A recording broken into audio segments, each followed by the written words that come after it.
Welcome to the Slop Temple. We pray this video helps. You begin by confirming your iPhone supports 5G and that iOS is current.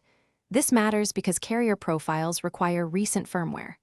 Once ready, back up your device and either insert the DITO physical SIM or scan the eSIM QR code.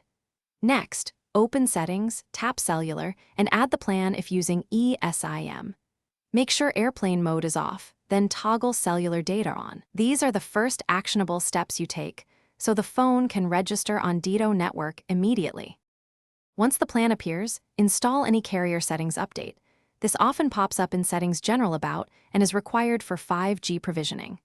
Then go to Cellular Data Options and choose 5G Auto or 5G depending on battery preference. If data fails, open Cellular Data Network and input DITO APN values exactly as provided. Incorrect APN blocks data. If you don't see 5G options, restart the phone. And if needed, reset network settings to refresh registration with the DITO network.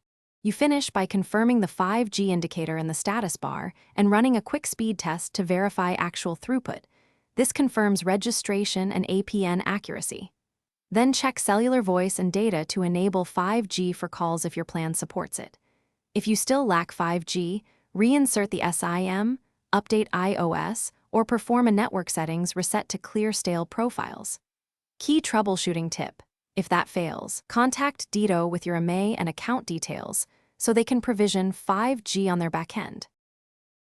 Thanks for watching. Consider subscribing if we helped you.